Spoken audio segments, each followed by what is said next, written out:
Negeri ini memanggilmu kawan, belajar bergerak berbagi untuk negeri. Guru penggerak majukan pendidikan, guru penggerak menghamba para murid, kreatif rancang pembelajaran, hargai potensi, tingkatkan prestasi, lahirkan profil pelajar Pancasila. Assalamualaikum. Waalaikumsalam. Silakan masuk, Pak. Permisi. Silakan. Bagaimana Bapak? Sehat? Alhamdulillah. Terima kasih waktunya Pak Hedarto. Kita langsung saja. Sebagai calon guru penggerak, saya mendapatkan tugas untuk mewawancarai 2 sampai 3 kepala sekolah. Dalam hal ini saya memilih SDN 3 Unit sebagai narasumber saya untuk mewawancarai Pak Hedarto dalam hal proses pengambilan keputusan pada kasus-kasus atau pelanggaran-pelanggaran yang ada di sekolah. Tentunya setiap organisasi khususnya di dunia pendidikan tidak akan lepas dari yang namanya pelanggaran atau kasus-kasus, baik itu yang dilakukan oleh siswa maupun dilakukan oleh rekan-rekan. Nah, selama ini bagaimana Pak Hedarto mengidentifikasi kasus-kasus yang merupakan dilema etika atau etika moral? Ini kasus yang dimaksud Bapak menyangkut siswa atau menyangkut guru? Boleh siswa atau boleh guru. Kita misalkan mau siswa, silakan siswa saja. Ya, baik. Terima kasih. Nanti kalau diperlukan bisa saya sebutkan satu persatu itu, baik itu menyangkut siswa atau guru. Yang pertama, Bapak, tentang siswa. Ini selama saya bertugas di ini mulai tahun 2018 ada beberapa kasus yang muncul di pemerintahan.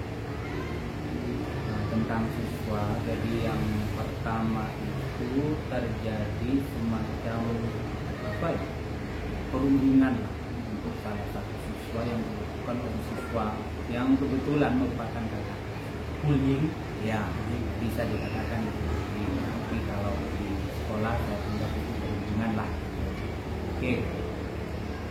Identifikasi itu tentu yang pertama saya dapatkan dari wali murid, kemudian yang kedua pasti akan saya selaraskan dulu dengan info yang saya terima dari guru. wali kelas. Wali kelas maksud saya, karena di SD itu yang paling banyak persidangan di kelas itu ada wali kelas. Nah, setelah kami istilahnya kami temukan titik temunya di antara dua bagian itu dari wali murid dan guru, baru kita identifikasi permasalahannya, dan tentu dalam hal pengambilan keputusan dan sebagainya bagaimana menindaklanjuti ini saya tidak bisa sendirian, Bapak. Saya pasti akan musyawarahkannya dengan semua unsur yang ada di sekolah. Karena di sekolah itu ada unsur guru dan unsur pendidik, pasti akan saya ajak untuk musyawarah bagaimana untuk yang terbaik menyelesaikan masalah. Dan apa yang sudah disampaikan tadi dalam pengambilan keputusan tentunya melibatkan seluruh ekosistem sekolah, termasuk wali murid. Betul. Untuk menjalankan atau pengambilan keputusan tersebut, apa ada kepentingan yang sama-sama benar? Langkah-langkah apa atau prosedur seperti apa yang Pak Hedarto lakukan ketika pengambilan keputusan itu bertentangan? Iya. Betul. Pat. Itu pasti, karena ketika timbul kasus masing-masing pihak kan tidak ada yang pernah mengaku salah, pasti mengaku benar. Jadi saya tidak berkeinginan itu terjadi, pasti tidak akan saya ambil dari satu pihak saja. Yang paling sering saya lakukan adalah melakukan pertemuan menyeluruh. Jadi antara pihak-pihak yang bermasalah, anak ini yang dianggap membuli, kemudian anak itu yang dibuli dan sebagainya, saya pertemukan. Anaknya saya pertemukan, kalau nanti diperlukan hadir orang tua, dua-duanya saya pertemukan sekaligus dengan wali kelasnya, wali kelas, sehingga informasi itu tidak secara sepihak saya ambil, tapi dari berbagai pihak, sehingga kemudian kami memutuskan itu selesai, tidak berlarut-larut. Demikian. Dari semua pengambilan keputusan, ada tidak sesuatu yang efektif menurut Anda untuk diterapkan di sekolah? Untuk pengambilan keputusan yang artinya selalu berpihak kepada murid. Misalnya apa? Yang sering yang berpihak kepada murid itu, yang sering keputusan yang saya ambil adalah keputusan yang paling sering itu yang berkenaan dengan murid. Yang paling sering terjadi di SD kami itu adalah tentang perundungan ini, Pak. Dengan perundungan. Satu, perundungan, karena ini kan akan mengganggu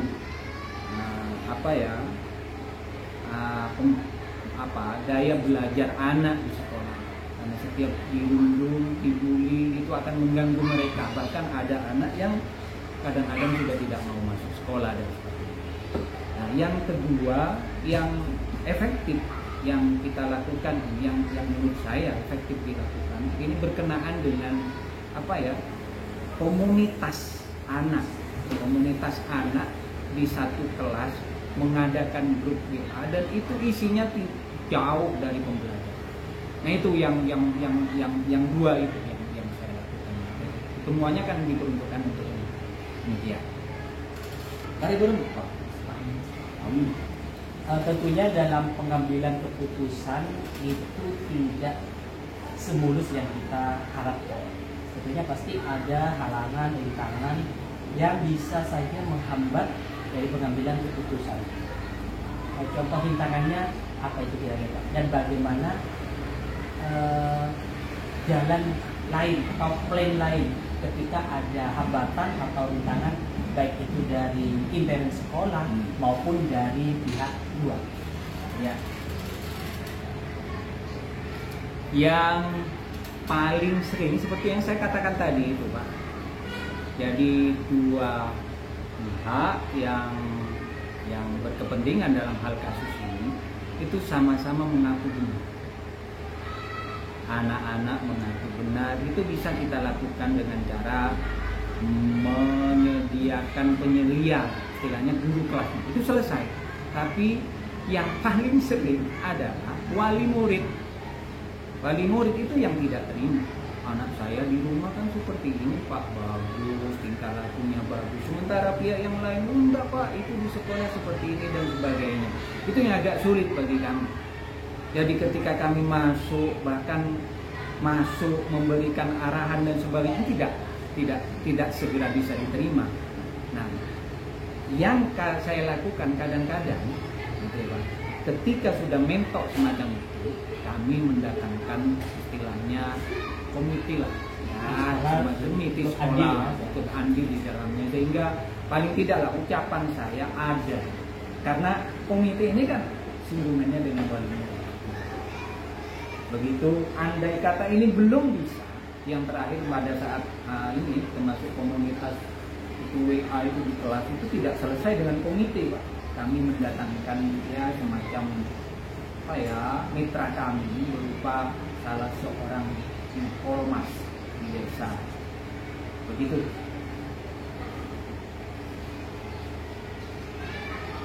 Dalam penyelesaian masalah, apakah penyelesaian kasusnya itu terjadwal atau begitu ada kasus langsung ditangani, atau masih menunggu waktu beberapa hari sampai pihak-pihak terkait itu bisa datang semua untuk menyelesaikan kasus tersebut?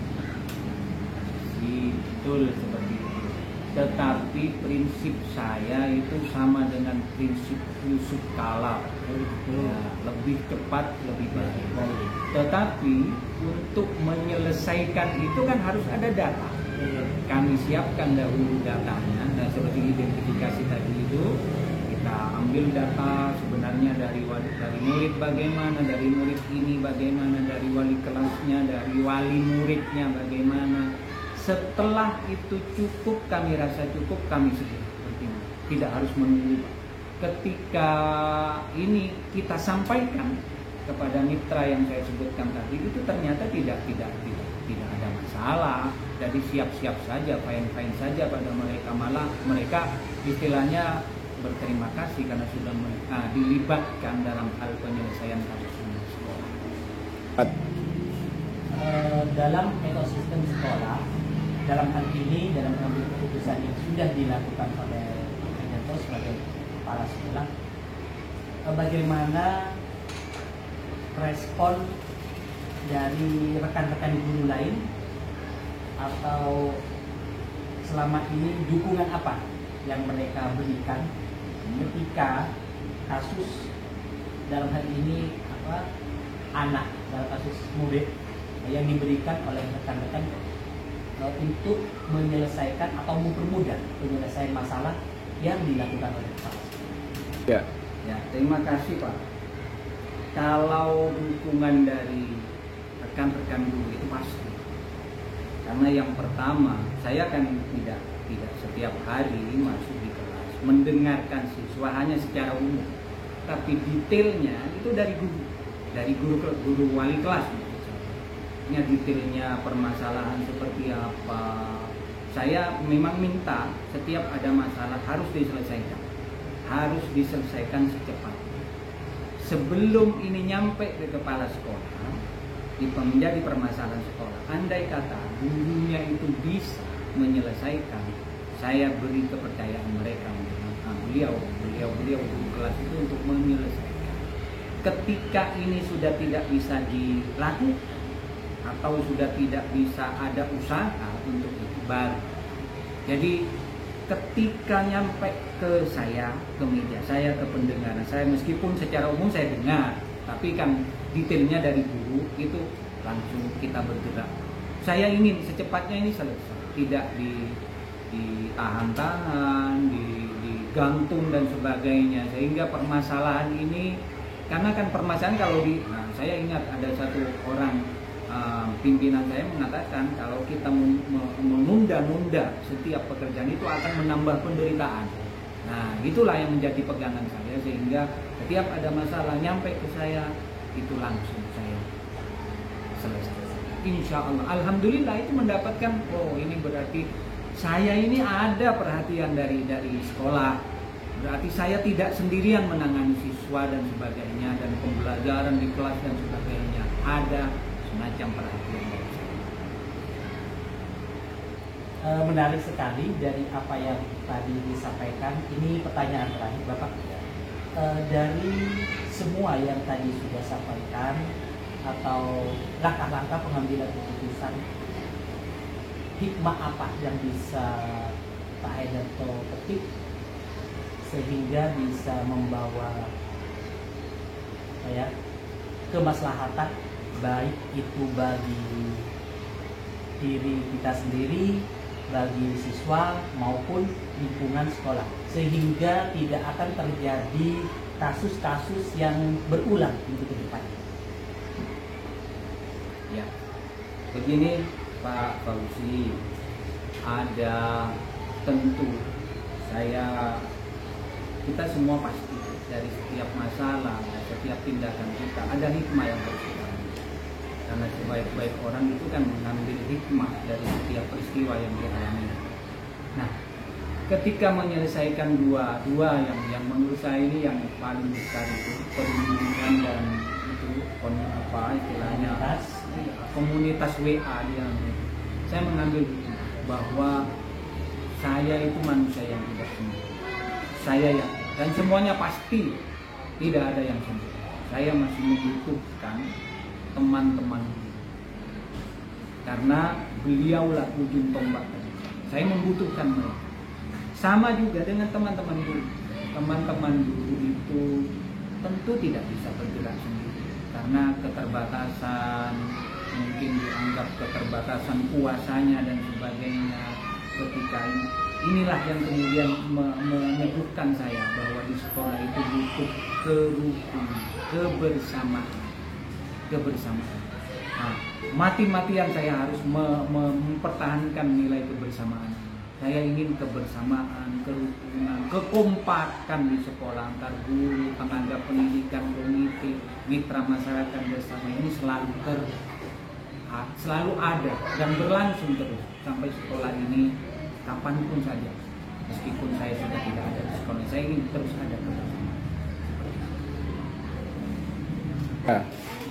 Dari apa yang sudah kita bicarakan tadi dan juga sudah dijelaskan, dari sini saya bisa mengambil kesimpulan bahwa ketika di sekolah ini ada suatu permasalahan lebih-lebih yang menyangkut siswa, ini akan diselesaikan dengan secepat mungkin, tentunya dengan melibatkan beberapa pihak yang terlibat dalam masalah itu dan tentunya dukungan lebih dari teman-teman guru yang lain, gitu ya Pak? Betul.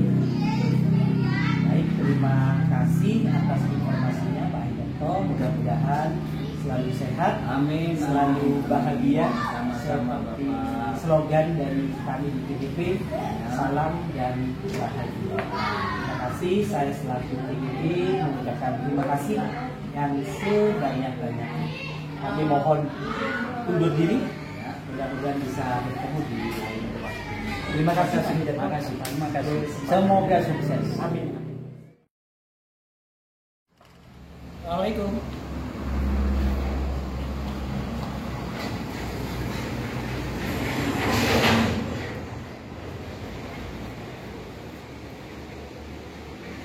Terima kasih. Mohon maaf sebelumnya mengganggu waktu Ibu Yana. Saya dari TGP Angkatan 5. Kebetulan dalam hal ini saya mendapatkan tugas di LMS, khususnya pembelajaran demonstrasi kontekstual tentang bagaimana cara menganalisa dan menyelesaikan kasus-kasus yang terjadi di sekolah.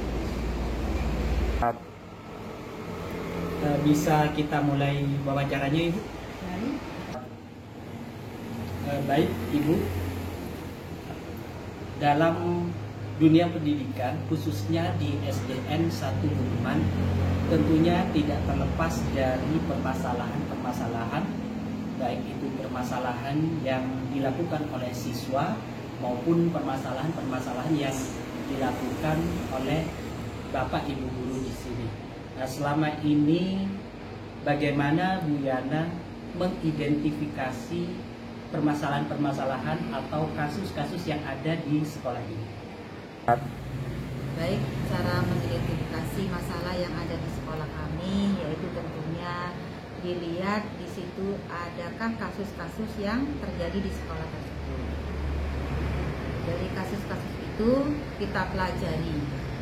Kemudian setelah dipelajari, kasusnya itu berkenaan dengan apa?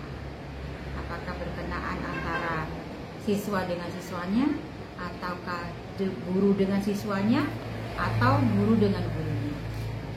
Itu yang jelas ada bermacam-macam kasus yang terjadi di sekolah kami. Tapi kebanyakan yang terjadi di sekolah kami adalah kasus yang terjadi antara yang paling banyak mencuat biasanya permasalahannya siswa dengan siswa, yang jelas melibatkan di sini tanggung jawab guru. Dari kasus-kasus yang ada di sekolah ini, mohon dicontohkan satu kasus yang berhubungan, baik boleh antara siswa dengan siswa atau guru dengan guru atau guru dengan siswa. Ya, contohnya kasus yang terjadi di sekolah kami, misalnya siswa dengan siswa biasanya ada di situ antara siswa itu biasanya saling ada Sebetulnya bukan model bullying, cuma karena siswa karena kebiasaan bergurau yang keterlaluan, biasanya itu ada siswa yang biasanya diajak bercanda itu kadang tidak mau. Itu menjadi permasalahan. Kemudian ada siswa juga yang itu biasanya apabila mengerjakan tugas dalam kelompok, ada anggota kelompoknya yang tidak ikut juga dalam kelompok tersebut, sehingga siswa yang tidak mengikutinya itu oleh anggota kelompok yang lain yang jelas ada semacam dimintai pertanggungjawaban untuk ikut juga di dalam itu, sehingga itu menimbulkan sedikit pertentangan atau pertengkaran di antar siswa. Yang ada juga itu antara guru dan siswa. Antara guru dan siswa biasanya kebanyakan ini anak-anak yang biasanya diberi tugas sebagai refleksi untuk tidak lanjut di rumah dari tugas sekolah. Biasanya anak-anak ada juga sebagian atau salah satu anak yang tidak mengerjakan tugasnya atau menyelesaikan tugas yang diberikan guru, sehingga itu timbul permasalahan. Nah, permasalahan itu biasanya tidak hanya terjadi antara guru dengan siswa, biasanya melebar melibatkan anggota masyarakat sebagai walinya. Biasanya ini terjadi di situ. Baik, dari beberapa kasus yang sudah Ibu sampaikan tadi, langkah-langkah atau prosedur apa yang Ibu ambil dalam menyelesaikan kasus tersebut? Baik, dari kasus-kasus yang ada di sekolah, ada beberapa langkah dalam menangani kasus tersebut, yaitu satu, mengenali atau mengidentifikasi kasus tersebut. Setelah itu kita menentukan yang terlibat dalam kasus tersebut itu siapa. Yang jelas kalau di sini yang banyak terjadi yaitu siswa dengan siswa dan juga gurunya, juga bisa berkembang dengan wali muridnya. Setelah itu dari kasus yang sudah ada kita kumpulkan datanya, fakta-faktanya, buktinya apa saja kita kumpulkan. Baru setelah kita temukan data-data itu, kita tentukan yang mana kasusnya masuk yang mana, masuk ke penyalahgunaan kode etik atau yang berhubungan dengan hukum. Masalahnya kalau sudah berhubungan dengan hukum, yang jelas sekolah akan bekerja sama dengan pihak yang menangani di dalam hukum. Tetapi kebanyakan di sekolah itu banyak yang hubungannya dengan kode etik atau aturan saja. Karena kasus ini kami anggap tidak terlalu berat karena hubungannya dengan masalah kode etik saja.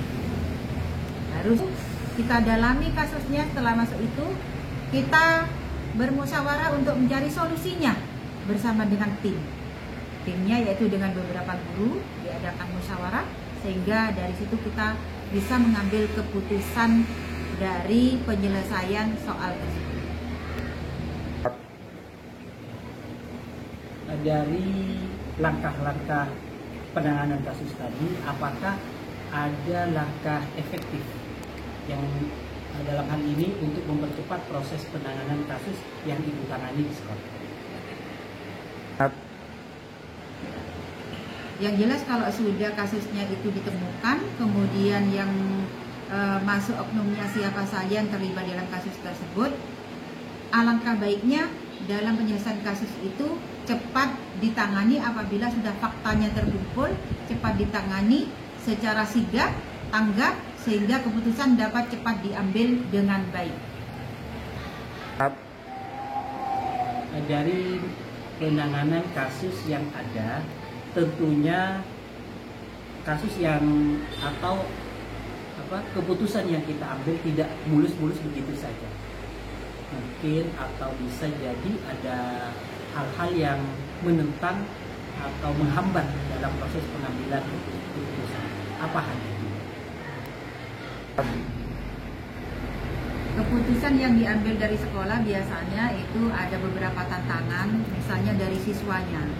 Karena dari siswa kadang ada yang merasa tidak puas atau saksi-saksinya biasanya agak condong kepada pelakunya. Begitu, karena anak-anak itu biasanya membela temannya. Padahal temannya itu perlu juga diberi sanksi karena apa yang dilakukan itu sudah menyalahi aturan. Juga ancamannya dari orang tua atau walinya. Walinya biasanya tidak menerima apabila anaknya mendapat sanksi dari kasus yang sudah dilakukan. Tapi kami berupaya kepada gurunya juga menghimbau kepada guru agar tetap dengan sabar dan telaten untuk membimbing anak yang walaupun tidak menerima dengan ikhlas tapi tetap dibimbing dengan baik. Juga kepada wali murid yang kurang berkenan atas putusan yang diambil oleh sekolah, biasanya kami ajak untuk berdialog secara dari hati ke hati, diundang ke sekolah, diberi penjelasan, pengertian agar mereka paham apa yang terjadi kepada putranya itu merupakan pembelajaran bagi mereka ke depannya untuk lebih baik, terutama dengan penanaman disiplin yang diadakan di sekolah. Dalam penanganan dalam hal ini adalah kasus-kasus yang dilakukan oleh siswa, apakah pada saat terjadi kasus itu langsung diselesaikan pada saat itu atau menunggu pihak-pihak lain yang terkait atau ada prosedur lain dalam hal ini? Dari permasalahan yang terjadi biasanya kami akan tangani dengan cepat agar permasalahan itu cepat selesai. Cepat dikumpulkan faktanya, diidentifikasi, kumpulkan faktanya, siapa yang terlibat, baru setelah itu kita ambil keputusannya dengan cepat agar permasalahan itu cepat selesai sehingga tidak bertambah atau menumpuk dengan permasalahan yang lain. Menarik sekali apa yang disampaikan oleh Bu Yanda. Dalam penyelesaian kasus tentunya ibu tidak sendirian menyelesaikan kasus. Dalam hal ini siapa saja yang mempermudah atau membantu ibu di sekolah ini untuk menyelesaikan kasus-kasus yang ada? Baik, untuk penyelesaian permasalahan yang ada di sekolah, biasanya kami tidak sendiri. Itu ada tim dari beberapa orang guru. Kalau sekiranya permasalahan itu dianggap agak berat, biasanya kami melibatkan peran serta dari komite sekolah yang diajak bersama-sama untuk menyelesaikan kasus tersebut. Dibentuklah suatu tim sehingga permasalahan itu bisa terselesaikan, tidak melebar kemana-mana. Baik, dari beberapa hal yang sudah disampaikan oleh Ibu tadi, apakah ada sesuatu yang bisa kita petik atau ambil hikmahnya dalam pengambilan keputusan ini? Baik, yang jelas dari pemecahan permasalahan itu ada hikmah yang perlu diambil, yaitu bahwa dalam pengambilan keputusan kita terutama harus berpikir dengan jernih, tidak membutuhkan orang lain, bersama tim sehingga dimusyawarahkan bisa selesai permasalahan itu, diambil keputusan yang terbaik.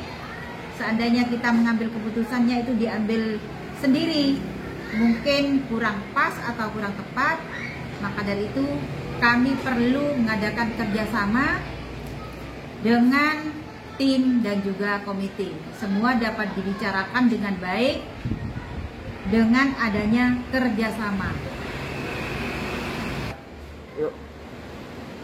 Terima kasih Ibu atas wawancaranya.